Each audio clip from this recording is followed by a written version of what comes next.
Welcome back. It is Saturday, September 28th in the MLB. Our four best bets are on the way. It's Austin joined by Logan. Let's have a recap of yesterday. Unfortunately, no brooms are out. Our 3 straight brooms in a row day is over. Padres' first 5 team total was sweat-free. I love that team. Our 2 losers, Guardians ML, their bats did not show up. It's plain and simple. And then our hit parlay, which was Castellanos and Michael Harris to get a hit.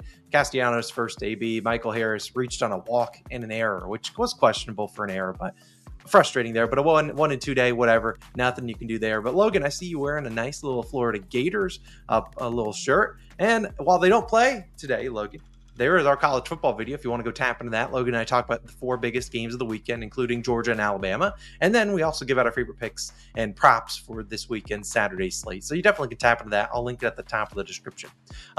This could realistically be our final day betting MLB this season. Logan and I have not made a decision. I think it is determined on how we do today. Hopefully, if it's a 4-0 day, we might call it quits and end on a high note. It's not a great day. Maybe we bet playoffs. Logan and I both like betting playoff baseball, but obviously it hasn't been our best season, and Logan is getting married in a few weeks. So might not. We'll see. We'll keep you guys posted. Obviously, we don't bet on Sundays, and we will either talk about it on Monday or Tuesday. But let's dive in the picks today. Let's have a good Saturday for all the people watching out there. We'll have some NFL videos live later today. My first pick of the day.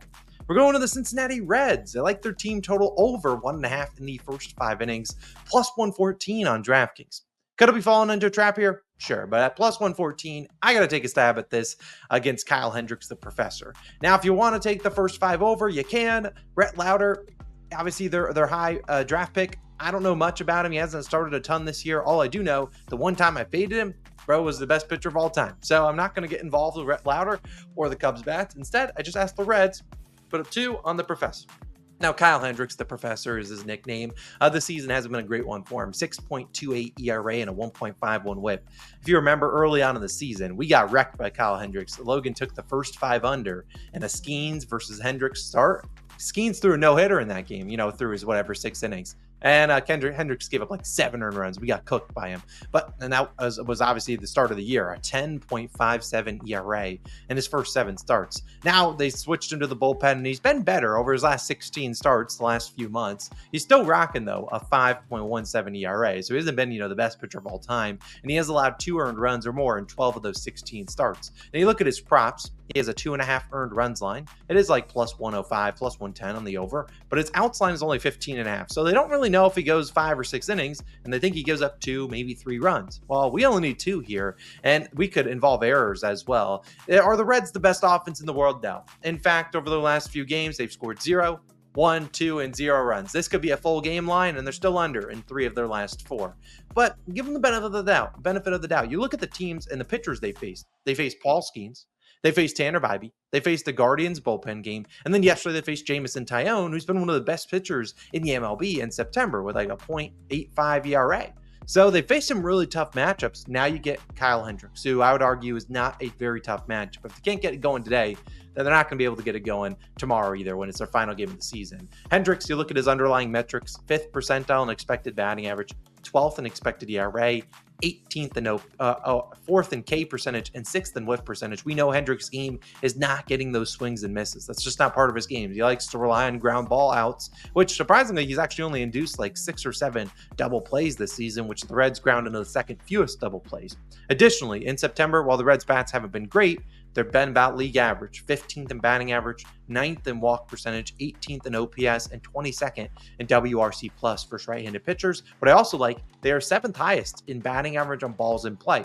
That's important, obviously, because the Reds, we know, their kryptonite is getting those strikeouts. But when they're putting the ball in play against a guy like Kyle Hendricks, who doesn't strike out a lot of guys, I feel like they'll have some success. So I like them to get to Kyle Hendricks. My final note is Miguel Amaya, the Cubs starting catcher. He ranks 58th out of 64 eligible catchers in catchers caught stealing above average. So, AKA, he's not great at throwing out guys that are trying to steal. Well, we know the Reds. They are a team that are average, I think, the 2nd or 3rd most steals per game, largely due to Ellie De La Cruz. But they do have some other guys who can go out there and steal bases. Also, Miguel Amaya, 4th percentile in pop time. So, catches the ball, pops up, and throws it. So maybe they're able to steal, get into scoring position for us because Hendricks gives us some singles. I like our chances there with some chances for the Reds. We just need some timely hits. Hopefully they can get them today. Give me the Reds first 5 team total over 1.5 as our first play of the day. But Logan, I'm throwing it to you. Back to the team total Who you backing tonight? Yeah, for my pick today, I got a team total of a team that has to win to keep pace. It's the Braves. I'm taking their team total over 3.5 minus 135 odds on ESPN Bet is your best value there. Now, I was considering the full game over 7.5. It definitely was one I looked hard at. So maybe if you're like Logan, I don't feel like laying the juice in the team total. I support the full game over, but the problem is the Royals clinched last night, and you could lay the Braves minus 1.5 as well, but I've stayed away from run lines for a lot of the majority of the year, and for a good reason. I mean, they're tricky bets sometimes. So I'd rather just take the Braves to score, because I think they have to probably score at least four, maybe to probably cover that minus 1.5 run line. It's considering what we're going to get from the Royals, which I don't really know what we're going to get from the Royals. There's some games they just get straight up shut out, like yesterday. Get shut out and clinch with weird scenarios there. But you look at this Braves team, last night they were 0 for 4 with runners in scoring position, still managed 3 runs. I mean, so we would have got obviously hooked on this bet, but they didn't hit with runners in scoring position. Today, against Seth Lugo, they're going to get a lot more runs on the board. 3.03 ERA and a 1.09 whip for Seth Lugo, who's going to start today. I honestly have no idea how long Lugo will go into this game, considering the Royals play early next week, Tuesday, Wednesday. Do they want to save his arm for one of those starts? I'm not really sure. He's got a 3.5 earned run line. That is what I do know. And they don't give that 3.5 earned run line to just anybody. That's the they might host BP line. Obviously, you're getting plus value on that over, but it's just still a line that I don't really see why it would exist. So again, could the Braves bats show up against this savvy veteran? I could certainly see it. Lefties have more success against Seth Lugo. It's up to the lefties like Harris, Ozzie Albies, Matt Olson to get us production today. I'd like to personally guarantee Michael Harris the third hit today. Why? Because he didn't get us a hit yesterday for our hit parlay, so he's already on base. Last 14 days versus right-handed pitching. Braves, 7th in batting average, 6th in OPS, 5th in WRC+. This is nearly a top 5 offense against righties recently, and this is the time I want to back the Braves, because you know what? The Braves are a streaky team. At least in a lot of the year, they've just been dead in the water offensively, but they've been showing some signs of life recently, and I got to ride that against a right-handed pitcher that I just don't, I don't see this as a great matchup for Seth Lugo. Also behind Lugo is a terrible Kansas City bullpen that I have no trouble fading at all. There's guys like the Boob, Chris Bubich coming out of that bullpen, are obviously Carlos Hernandez, guys that they've been on my fade watch for years, or former Royal starters put into the bullpen because they're just that bad. That's what the Kansas City Royals bullpen is. So I really do like the Braves team total over. Slightly juicy, but guys, I'm just looking for a winner in probably the hardest week of betting baseball. Who's trying? Who's not? The Braves should at least be trying. I know that. So give me the Braves team total over. Love that as my favorite pick of the day. But also, you got one more. What you going with? Yeah, I have another pick, and we've talked about these sort of types of picks a few times this season, and I'll put them up on the screen. I need to explain them more so than try to get you to bet them, if that makes sense. The third pick of the day will be Joey Estes of the Oakland Athletics, under 3.5 earned runs, minus 150 on DraftKings. The fourth play will be Mariners team total over 3.5 at minus 115 on Fanatics. Now, I'm playing each of these for 1 unit. If Joey Estes is ruled out and maybe he doesn't start for the A's today, which could happen, it's the second to the last game of the season, I'll personally just avoid betting the Mariners. I'll just cash out of that bet, or just bet on the other side and eat a little bit of juice there. Now, I understand there's going to be people that are going to come out here and be like, Austin, this makes no sense, and they just don't see the vision. So for the next minute or two, I'm going to explain the vision, why we're taking both of these two. Now, on paper, these two cannot lose, but they both cannot lose. We can't go 0-2 here. Why? Because Joey Estes is the starting pitcher for the A's, and who is he pitching against? The Mariners. So if Joey Estes goes out there and goes under 3.5 earned runs, and the Mariners don't score over 3.5, we're going to split that. We'll go 1-1. If Joey Estes gives up 4 or more earned runs, we're going to cash our Mariners team total over 3.5. We'll eat the juice there and lose a little bit. But there is plenty of worlds where both of these plays hit. Let's talk about a world where maybe Joey Estes comes out there, gives up 2 or 3 earned runs, pitches 5 or 6 innings, then he gets taken out. Their bullpen comes in, they give up a few runs. Boom, we've cashed the under in 3.5 earned runs. We've also cashed the over 3.5 runs for the Mariners. That's a realistic world. We did the same thing with Jordan Montgomery versus the Rockies a few weeks ago, maybe a month or two ago. It cashed there. Both of them hit for the same exact scenario. There's also a world where Joey Estes is pitching well, but as team behind him, the A's, errors left and right. There's some unearned runs in there.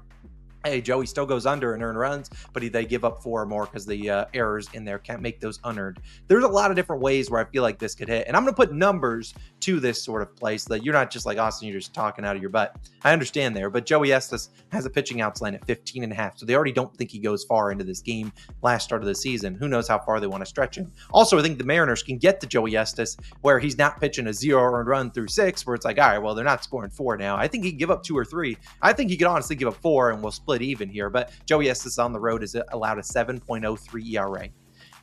Realistically, we're really hoping for a 2 to 3 from him or some unearned runs. That would be perfect. Now, Joey Estes on the season, he's under 3.5 earned runs in 16 of 23 starts. So a pretty good hit rate there. Honestly, best case scenario, we want Joey Estes under 3.5 earned runs to give us a chance at getting the Mariners to score 4. If he gives up 4 himself, we already have no chance. But if we can give us a chance, give us a pulse, I feel like there's a chance. But let's talk about those 16 starts where he went out there and went under 3.5 earned runs. Well, the bullpen still helped us out because in those 16 games where he went under 3.5 earned runs, the other team still managed to score 4 runs in 8 of 16 games. So again, 50% hit rate, I'll take a chance there. Now, like I said, the Mariners, I think, could get to him in September. The Mariners second in batting average, first in OPS and WRC plus versus righties. They've seen Joey Estes before, I believe, early this month, and they actually scored 4 off of him, which obviously wouldn't be ideal, but not the worst thing in the world. And we've looked at in September, 17 right-handed pitchers have faced the Mariners. Only 3 of those guys have given up 4 or more earned runs, aka going under 3.5 earned runs. However, in the 14 games where they didn't score 4 on the starting pitcher that was a righty, they still managed to score 4 runs in the full game, and 8 of those 14, that's 57%. Look, I hope you understand the vision. I'm not just coming out here and picking 2 things and maybe we split, whatever. It is what it is, but I feel like this is a plus EV bet. There's a good chance that maybe Joey gives up a couple and then they get to the Oakland A's bullpen, which is ranked 20th in ERA in September. Wouldn't shock me there. So while it does seem like a weirdo play to bet 2 things that contradict each other, I think the math and the numbers are there, and we got to bet sometimes based on stats here. So I like these 2 plays. There's no way we lose both of them. If Joey Estes does get scratched, I will just place an opposite fade on the Mariners team total under. I don't want to get involved and rely on and have a unit on them to score with 4, unless we also have the contradicting unit on Joey Estes under and earned runs. Hope that makes sense. If it drops to 2.5, I might have just wasted a lot of your time because I would not bet either of these 2 at 2.5 or whatever it is. But those are favorite picks of the day. Hopefully you guys understand that last 2 picks. And then we got Logan's pick, which he almost ran back Guardians on the ML, but we're not going to rely on that team. We're relying on a team that needs to win. Braves on the team total. And then my first pick, Reds, first 5 team total over 1.5. Those are our picks. Have a great Saturday. I'll link our college football video on the screen. We'll have an NFL video live at, I believe, actually 11 a.m. And then we'll have another video live later on tonight. Those will all be linked on the screen when they are live. Have a great Saturday. We won't see you on Sunday for some MLB action, but we'll see you Monday or Tuesday to talk about what our plans are for the postseason. See you guys then. Peace.